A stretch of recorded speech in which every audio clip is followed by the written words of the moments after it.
Praise the Lord. Ahanumaktuda yengbiriba ichilina uche ichilima pabungsing mayam pumnamapu.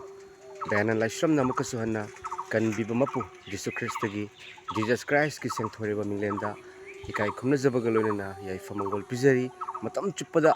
yengbiriba dom tektakai nada yektaba fattabadagi anabadagi haikap jekaptagi kanbibagi mapuna kanbiba oisanu ishorna ingonda loina biduna fongdok halinbiriba afaba wapa osibu tabiriba adom punamak punsin nungsang basu ibiyo Jesus Christ gi mingda amen mayam ngasi se koina wazaraba awaba taraba mating pangbiningai leitraba tola taraba haiba yumduda mating pangjabagi anisuba numit oina mayamda anisuba numit ki koina tawjakhiba thabak sing ado mayamda yenghanjarake ahanmada ai phongdoksarake madudi ngarang asi koina chatlaga mekhoi yumda sagadoriba wasing mi manga thadaraga mayam yalhanbani aduda ibok amana magi mangi lamda hoba wa ado mahakna yalu amasung mekhoi imungi damakta manasu kachabani haiduna mating pangjabani haiduna haibirei ibok adu yam thagachari Jesus Christana matam chuppada magi imung buloina bibo isanu aduga mayam wa janba loire ado ngasidagidi ekhoi magi yumdo thugairaga saba hogadobani mayam aduga hairiba akhogi iteimado magi aina uba khudingi mayam magi mana seliba dress adu khatang seli ngarang aina hangbani madudi iteima nangi fi ani sudra haina mana ahan madudi ma sui sui hairami adubu aina hangba matamdagidi yam laiti haiduna haire amasung aina puthoro yenge haiba matamda fruit amaka puthori mayam fruit amaka puthori aduga faniksu lejidaba male ado aina mekhoi manakta fi jonba hangba matamda amadi lei adubu hairiba mi do ma thabak khara chinbagi maramna ngarang di lobang amkhidre ngasi asi chatlaga logodobani itei madugi fruit mari manga aduga faneksu mathau taba singsu ngasi lobirage mayam gi imungda changgadoba mathau taba poche punamak ngasi ayamba lobigani aduga machanupi class 9 tambido magi damakta Android ki 5G mobile phone ama smartphone ama pinabagi damakta ngasi honajagani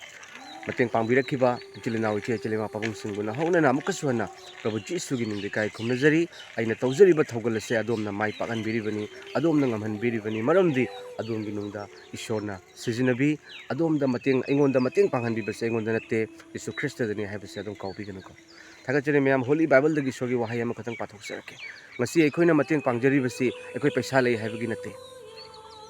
adubu miyoibagi minung sido Jesus Christana aikoida hapire kanagumba amagi kaptuna leiramba amagi maithongda momon minok ado yam pamjai adugida yamna khaurang momon minok mahakna awaba kokchaba matamna momon minok nokchabado amasung awaba tarabada mateng pangbase Jesus Christana takhi miyoiba aikoina papta taraba aikoigi mateng ni Jesus Christana pangkhibado Calvary gi cross ta amasung siduna ishorna siba yade hingatkibani maramaduna Jesus Christ bu thajubagi maramna thajaba aikoigi thamoida nungsiba phawi mari mata thoknadragasu khangnadaba taragasu mayamnasu mateng pangbirakpani mase ishorna haiba wahai adu aikoina injabani maramdi Jisuna lakhiba miyoiba pumnamakini jati ama khatangi natte mahakna shikiba miyoiba pumnamaki pap kokpikibani mahakna hingatkhiba thajaraba aikoibu adombu dharma chendo henbibani ishorgi wahaina hai Matthew chapter 11 gi verse 28 29 amasung 30 da adom yengbiu adom kariguma Jesus Christ bu khangdaba sauningba ado nungsidaba leiba taragadi kanagumba amana adom bu kauri paisa amata tingdana adom bu kanbige haiduna kariguma khutta karigumba amata pundana adom bu kanbige haiduna ai pathok sarake adom pukning changna tabiu haiba wahai asina adom bu kanbiba ngami chokthara amasung polum puba sa ingonda lau aina ne khoibu potha hanbigani aigi potpu na thakta thongalu amasung aingonda gi tamjau maramdi aidi pukning tappi amasung thamoida noloi aduga nekhoina nekhoigi thawai gi damak pothaba phangani maramdi aigi potpu di lai amasung aigi potlumdi yange choktharba waraba thabakana suraba haikap jekap tawsan biraklaba naduna leiraba punamak aingonda lau aina nekhoibu potha hanbige potha hankrabani cross ta loikrabani maduna kaubani aigi potpu na thakta thongalu amasung aingonda gi tamjau Jesus Christana loibi kibado adom gini haina khallu amasung Jesus Christ dagi tamjau maramdi mahakti ashaubagi mapunate mahakti ing thabagi jubrasni ꯑꯗꯨꯒ ꯑꯩꯈꯣꯏꯒꯤ ꯊꯋꯥꯏꯒꯤꯗꯃꯛ ꯄꯣꯊꯥꯕ ꯐꯪꯒꯅꯤ ꯍꯛꯆꯥꯡ ꯈꯛꯇ ꯅꯠꯇꯦ ꯑꯅꯥꯕ ꯐꯍꯟꯕꯤꯕ ꯈꯛꯇ ꯅꯠꯇꯦ ꯂꯥꯏꯔꯕ ꯀꯣꯛꯍꯟꯕꯤꯕ ꯈꯛꯇ ꯅꯠꯇꯦ ꯂꯣꯝꯕ ꯅꯥꯏꯗꯕ ꯍꯦꯚꯟꯗ ꯙꯔꯃ ꯄꯨꯝꯅꯃꯛꯅ ꯍꯥꯏꯅꯕꯗꯣ ꯁꯔꯒ ꯂꯩꯕꯥꯛ ꯍꯦꯚꯟ ꯍꯥꯏꯕꯗꯣ ꯍꯥꯏꯔꯤꯕ ꯍꯦꯚꯟ ꯏꯁꯣꯔꯒꯤ ꯐꯝꯕꯥꯜꯗ ꯄꯨꯕꯤꯒꯦ ꯍꯥꯏꯗꯨꯅ ꯌꯤꯁꯨ ꯈ꯭ꯔꯤꯁꯇꯅ ꯇꯥꯛꯄꯤꯕꯅꯤ ꯊꯥꯒꯠꯆꯔꯤ ꯉꯔꯥꯡ ꯑꯩꯈꯣꯏꯅ ꯃꯇꯦꯡ ꯄꯥꯡꯖꯈꯤꯕꯒꯤ ꯌꯨꯝ ꯑꯗꯨꯗ ꯚꯤꯗꯤꯑꯣꯁꯤꯡ ꯑꯗꯣ ꯑꯗꯨꯝ ꯌꯦꯡꯕꯤꯌꯨ ꯑꯗꯨꯒ ꯑꯗꯣꯝꯒꯤ ꯀꯃꯦꯟ ꯑꯃꯁꯨꯡ ꯁꯤꯌꯔ ꯇꯧꯕꯤꯔꯝꯃꯣ ꯑꯗꯨꯒ ꯊꯥꯖꯔꯕꯁꯤꯡ ꯃꯌꯥꯝꯅ ꯏꯁꯣꯔꯕꯨ ꯊꯥꯒꯠꯃꯤꯟꯅꯁꯤ ꯌꯤꯁꯨ ꯈ꯭ꯔꯤꯁꯇꯅ ꯑꯉꯛꯄ ꯊꯕꯛ ꯀꯌꯥ ꯑꯃ ꯇꯧꯍꯟꯕꯤꯔꯤ ꯃꯌꯥꯝ ꯏꯁꯣꯔꯅ ꯑꯩꯈꯣꯏ ꯄꯨꯝꯅꯃꯛꯄꯨ ꯅꯨꯡꯁꯤꯕꯤ ꯏꯁꯣꯔꯅ ꯑꯩꯈꯣꯏꯕꯨ ꯀꯟꯕꯤꯒꯅꯤ ꯏꯁꯣꯔꯅ ꯑꯩꯈꯣꯏꯕꯨ ꯂꯣꯏꯅꯕꯤꯒꯅꯤ ꯂꯣꯝ ꯅꯥꯏꯗꯕ ꯁꯔꯒꯗꯁꯨ ꯊꯝꯕꯤꯒꯅꯤ ꯄ꯭ꯔꯚꯨ ꯖꯤꯁꯨꯅ ꯑꯩꯈꯣꯏꯕꯨ ꯌꯥꯝ ꯅꯨꯡꯁꯤ ꯄ꯭ꯔꯚꯨ ꯖꯤꯁꯨꯒꯤ ꯃꯤꯡꯗ ꯑꯩꯈꯣꯏ ꯍꯔꯥꯎꯕ ꯐꯣꯡꯗꯣꯛꯃꯤꯟꯅꯁꯤ ꯊꯥꯒꯠꯃꯤꯟꯅꯁꯤ ꯍꯜꯂꯦꯂꯨꯌꯥ ꯍꯥꯏꯗꯨꯅ ꯑꯥꯃꯦꯟ ꯃꯌꯥꯝ ꯍꯧꯖꯤꯛꯀꯤ ꯌꯨꯝ ꯑꯁꯤꯒꯤ ꯃꯅꯥꯛꯇ ꯂꯩꯕ ꯏꯕꯣꯛ ꯑꯃꯅ ꯃꯍꯥꯛꯅꯅꯤ ꯑꯩꯒꯤ ꯗꯨꯀꯥꯟꯗ ꯂꯥꯛꯇꯨꯅ ꯅꯪꯅ ꯁꯣꯁꯤꯌꯦꯜ ꯃꯤꯗꯤꯌꯥꯗ ꯑꯋꯥ ꯑꯅꯥꯁꯤꯡꯒꯤ ꯂꯥꯏꯔꯕꯁꯤꯡꯒꯤ ꯃꯇꯦꯡ ꯄꯥꯡꯕꯗꯣ ꯎꯏ ꯑꯗꯣ ꯑꯩꯈꯣꯏꯒꯤ ꯌꯨꯝ ꯃꯅꯥꯛꯇꯁꯨ ꯑꯋꯥꯕ ꯌꯨꯝ ꯑꯃ ꯌꯥꯝꯅ ꯋꯥꯖꯕ ꯌꯨꯝ ꯑꯃ ꯂꯩ ꯃꯇꯦꯡ ꯄꯥꯡꯕꯤꯌꯨ ꯌꯥꯔꯒꯗꯤ ꯍꯥꯏꯅ ꯍꯥꯏꯕꯤꯔꯝꯕ ꯏꯕꯣꯛꯇꯣ ꯃꯥꯅ ꯑꯩꯈꯣꯏꯗ ꯆꯪꯒꯗꯕ ꯋꯥ ꯄꯨꯝꯅꯃꯛ ꯑꯩꯅ ꯄꯨꯊꯣꯛꯆꯒꯦ ꯍꯥꯏꯗꯨꯅ ꯍꯥꯏꯔꯛꯏ ꯃꯌꯥꯝ ꯌꯥꯝ ꯅꯨꯡꯁꯤꯕ ꯏꯕꯣꯛꯅꯤ ꯑꯗꯣ ꯍꯧꯖꯤꯛ ꯏꯕꯣꯛꯀꯤ ꯑꯩꯈꯣꯏꯒꯤ ꯀꯩꯅꯣꯗꯅꯤ ꯍꯤꯡꯒꯣꯜꯗꯅꯤ ꯃꯌꯥꯝꯁꯦ ꯋꯥ ꯖꯥꯜꯂꯤꯕꯁꯦ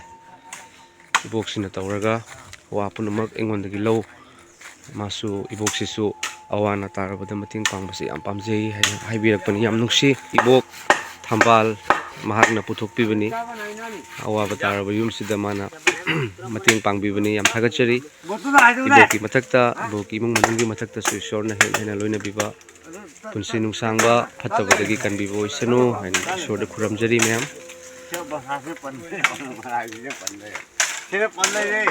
ꯃꯌꯥꯝ ꯋꯥꯁꯦ ꯁꯩꯅꯩꯕꯤꯒꯤ ꯑꯀꯟꯕ ꯋꯥꯅꯤ ꯑꯁꯤꯅ ꯃꯈꯣꯡ ꯍꯥꯞꯄꯗꯤ ꯌꯥꯝ ꯀꯨꯏꯅ ꯆꯠꯀꯅꯤ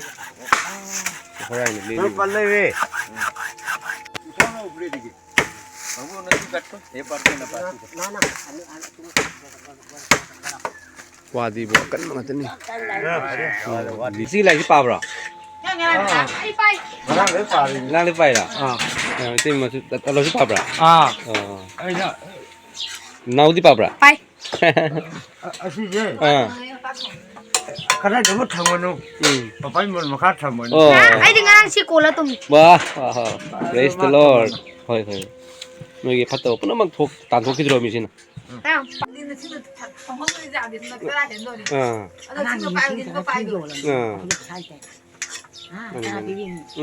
ꯃꯌꯥꯝꯁꯦ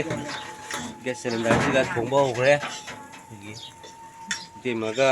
ꯏꯌꯥꯝꯕꯒꯁꯦ ꯅꯨꯡꯉꯥꯏ ꯌꯥꯏꯐꯕꯁꯨ ꯑꯣꯏꯔꯁꯅꯨ ꯃꯌꯥꯝꯅꯁꯨ ꯄ꯭ꯔꯦꯌꯔ ꯇꯧꯕꯤꯌꯨꯀꯣ ꯏꯁꯣꯔꯗ ꯑꯗꯣ ꯏꯌꯥꯝꯕꯁꯨ ꯏꯇꯩꯃꯁꯨ ꯑꯉꯥꯡꯁꯨ ꯏꯁꯣꯔꯒꯤ ꯂꯥꯏꯔꯤꯛ ꯄꯥꯔꯦ ꯕꯥꯏꯕꯜ ꯄꯥꯔꯦꯀꯣ ꯏꯌꯥꯝꯕ ꯅꯪ ꯕꯥꯏꯕꯜ ꯄꯥꯕ꯭ꯔꯥ ꯑꯝꯇ ꯌꯦꯡꯒꯦ ꯕꯥꯏꯕꯜ ꯀꯥꯏ ꯁꯤ ꯄꯥꯏꯌꯨꯅꯦ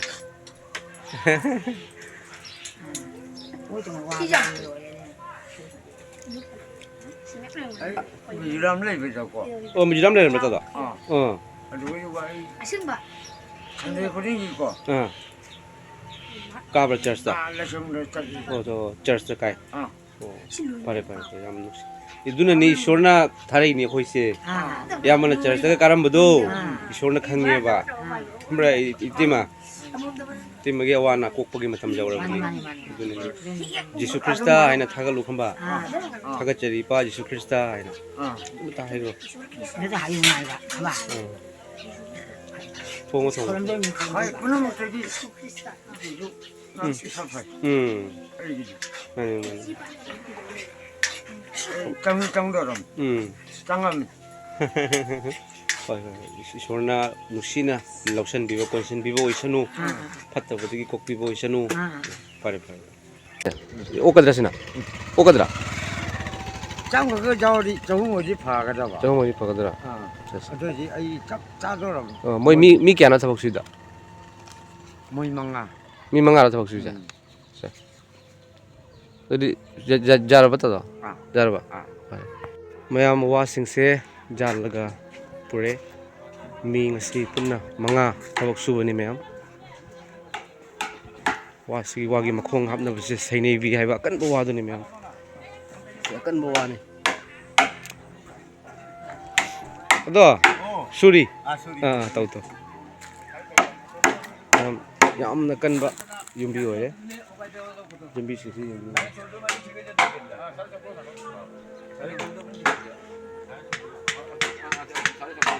ꯀꯀꯥ ꯁꯣꯏꯕ ꯂꯥꯛꯇꯣꯏꯔꯥ 맞아. 구독 짜 말이 어. 막하게 되는 거야. 어. 짜 말이 하나 되잖아. 어. 아까 메테기는 짱마. 거의 거의 거의. 나타가 짜 말이 짜움도이. 어. 나타가 짜 트레. 거의 거의. 마 하나 따봐. 자자자. 떠오르다. 짜 말이 가이세. 짜 말이 사대 하나 돼. 짜움도이. 아띠엔 필요 없겠네. 와, 상한 뷰. kita cari kedua lagi mak kita 거의 거의 거의. 그시는. cari satu lagi gitu ওদিকে আটা বারো foot pokoknya mana saatnya aneh lagi yo আচ্ছা মানে এখন তো মানে আমরা একটা মেজারমেন্ট লইলাম এস্টিমেট করি আর ও বাসবো খাটিলে আগায় যদি এগো হইব বাঁচিলো আর বাকাল তো ঠিক আছে ওতে যে কত সাড়ে 14 হবাই 11 দিল হবাই তে সাড়ে 15 হবাই মাঝে আবার 16.5 হইব ও হিসাব দিকে আমার মারুলি কাটিতে লাগে আচ্ছা ওদিকে আদা পেটি মারাইব দেড় হাত নি দুই হাত নি এক হাত নি ওন তাকি খালি নানি মারো লুগু ওই আধার বাইল আছে ও তো আদা দাইগুলো 담다가 돼요.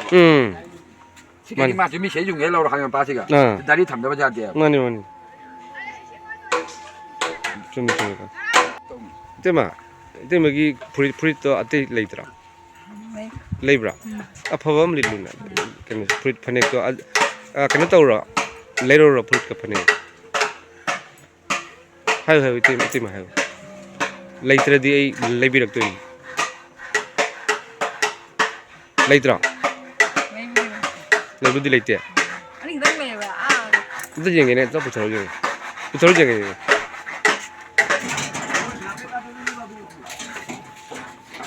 미투이 머기 프릭세 마시기 시달릿 빠둠 오이 아이나 나한데기 타박 수레이시 라이시 또 지행게 저디 레비르케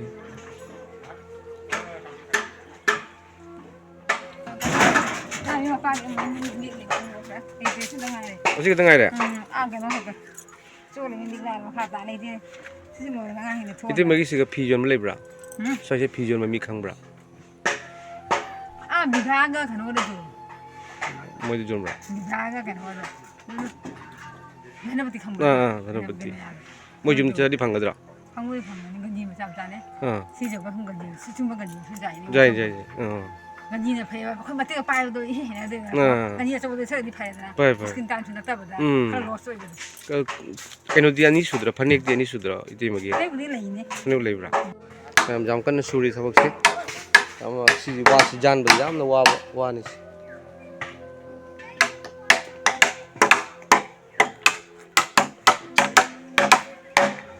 ngasigidi thawak subase loire do mi amada lupa chamri tawraga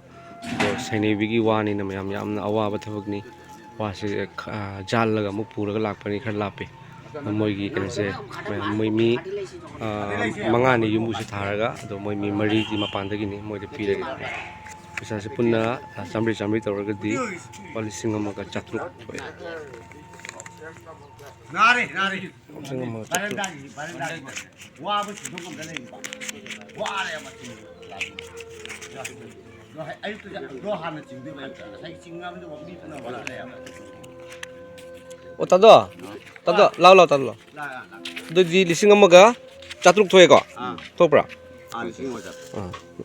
দাদা এটা 1000 টাকা আপনার লাগে নেন ঠিক আছে আমরা চাইজন